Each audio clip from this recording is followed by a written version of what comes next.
Breaking news about stimulus payments that everyone wants to know. Checks are being approved, like I say, and you're going to learn a whole bunch of new things about the fourth stimulus checks, when it will be sent out, and how you can expect to receive them earlier. First of all, President Biden's Build Back Better bill should be removed from the plan, at least according to lawmakers in Congress. This will help the bill get signed into law faster than usual, within a matter of weeks, they say.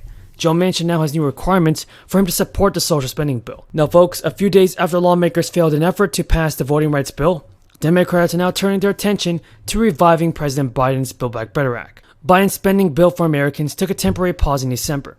That was when Manchin announced he couldn't support it. The good news is that President Biden gave the bill new momentum this week, when he announced he is willing to sign whatever chunks of the climate bill that he can get through Congress. But everybody, one big difference with this new round of checks and negotiations is that lawmakers say they are willing to concede more ground to Manchin. This is done in order to get something passed sooner than later, which is good news because more stimulus checks could be sent out. Just a few days after the failed attempts to pass the voting bill, Democrats are now turning their attention back to reviving Joe Biden's Build Back Better Act. One Senate Democrat actually told multiple sources that I think we should tell Senator Manchin that you won and write the bill and tell us what you can't support. That way we can stop dancing around. So it's clear to me, folks, that many Democrats like President Biden and Kamala Harris and even Nancy Pelosi are trying to get things done for the American people. Democratic Senator Ben Cardin has already said that he wouldn't put Manchin's victory so bluntly. And Senator Cardin said in a statement, at this point, we're willing to look at any proposal that can get 50 votes in a caucus. This means that people are getting desperate for more stimulus checks, and lawmakers are desperate to approve them. Manchin dismissed the idea, though, that any proposals are guaranteed to be included in any package that he wants to support. Nancy Pelosi has even suggested dropping the name Build Back Better to help get talks to a fresh start.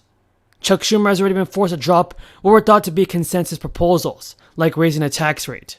Several Democrats say a lot of work has already been done on the core elements, but Ben Cardin said the good news is that lawmakers are at 90% of what they agree on. Cardin said there's enough common agreement that we should be able to get it to the finish line. And once it passes the finish line, more stimulus checks are sent out. So, Democratic senators say they believe that Manchin and Sinema will get on board for this. And once they get on board with this, President Biden can then sign into law and stimulus checks are sent out before the end of the month. Thank you again for your support, folks, and until next time, have a great day. Subsidize childcare so that people can go to work. Parents who want to work, who want to enter the workforce, but don't have childcare to do it. We're talking about elder care, again, which would allow more people to go to work if they so choose. We're talking about dental care for seniors. Now, maybe you think, I don't know, an 80-year-old person who needs dental care should get a second job to afford it, and that if we give them free dental care, they will be too entitled. But I personally am not super worried about the seniors of America getting really lazy because someone's checking their teeth. No one should lose sight of the fact that above and beyond the substance of its provisions, this bill, this Build Back Better bill, is popular. It's polling very well. Now, it is easy to get lost in the process. Lord knows I have at times. The fundamental dynamics here haven't changed.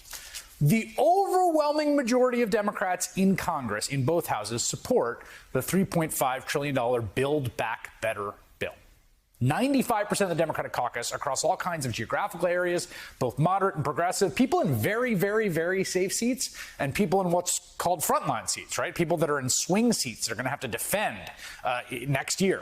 There's an amazing degree of consensus on this legislation, which again embodies the agenda that Joe Biden ran on. Like if you printed out his website during the campaign, this is it. That this is what Democrats are bringing before the country after they won the election. The problem continues to be that there are these very notable holdouts, and Democrats need 100% consensus to get the bill passed. So you probably know who these holdouts are. Arizona Senator Kyrsten Sinema. She's not said a ton about her